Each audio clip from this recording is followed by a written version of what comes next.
welcome back to Love Your Food. This week we have a very simple and really delicious breakfast recipe for you. It's these oat, apple, carrot breakfast muffins. These are sort of a mini muffin, or maybe even closer to a sort of breakfast cake. They're quite dense, really delicious, and actually completely vegan as well.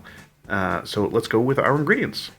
So we've got some rolled oats, just some steel cut oats, some baking powder, some salt, and some baking soda, some all-purpose flour, a small amount of vegetable oil. We're going to be using some apple cider or apple juice. We're using cider, that's some lemon juice, a tiny bit of vanilla. We have some nutmeg and some cinnamon, some raisins, an apple, and a carrot. Now we're going to start this off by getting our wet ingredients ready, and the first thing we're going to do is grate our apple and our carrot. So we're not going to be, there's not big pieces of apple in this. It's not something like apple chunks or anything. It's going to be very finely grated apple, and you can the nice thing about grating is you can get all the way down to the core quite easily and get as much of that apple as you can. Now, as usual, all of the amounts are going to be in the description below.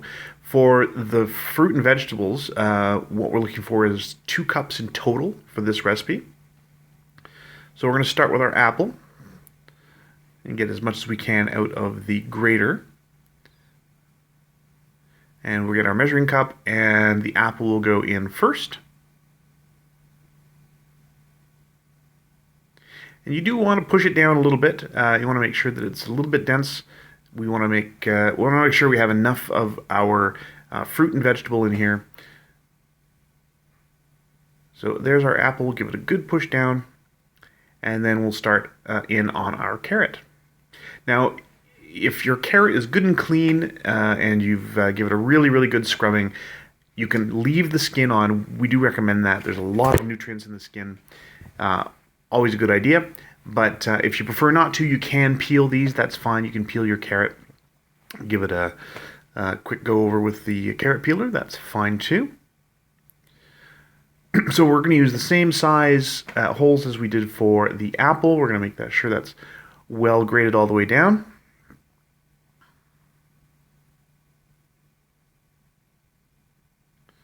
And you want to get as close as you can to the end without getting your fingers, of course.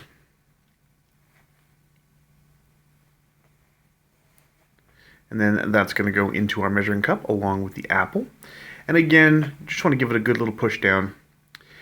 The neat thing about this recipe is you can make it in the form of a kit, and it'll sit overnight, just so you can have it ready to cook the next morning, which is going to be the wet ingredients combined together, and then separately the dry ingredients also combined. So we're going to start here with our dry ingredients. We're going to take our oats,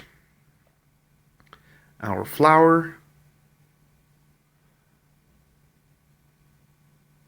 this is the salt, baking powder, and baking soda all together.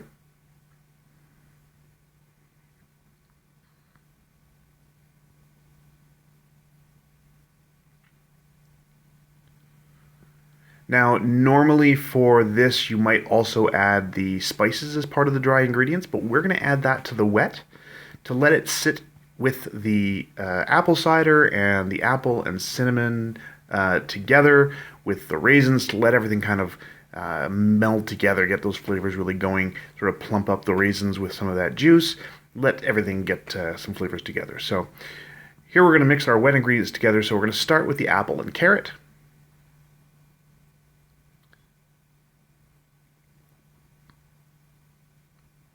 Then we're going to add the rest of our ingredients. So the raisins go in, our spices, that's the cinnamon and nutmeg.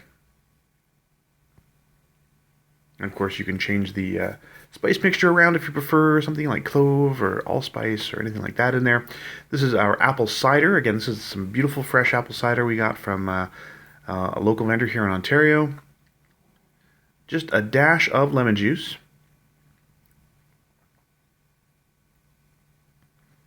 and then our vegetable oil.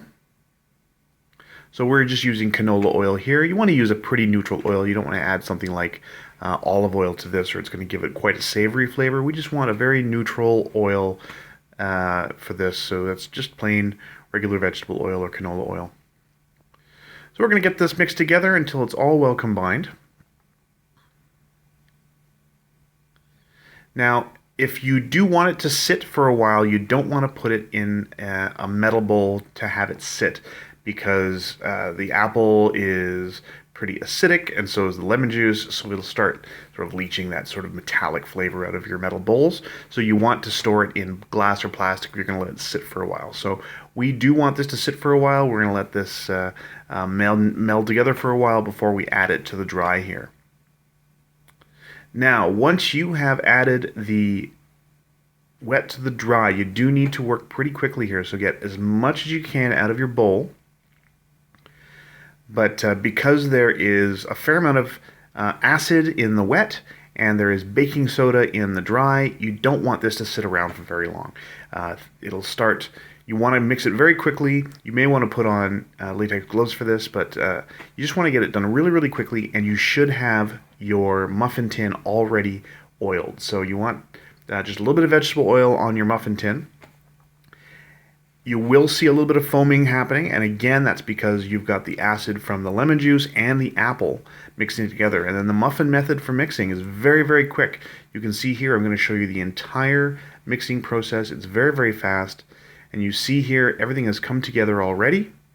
You don't want to overmix this. You don't want it to sit around. So once it has reached the point where everything is well combined, it's time to get that right into your muffin tin. So we're just about there. It's a really, really quick mix together, and that's it. That's the whole mixing process.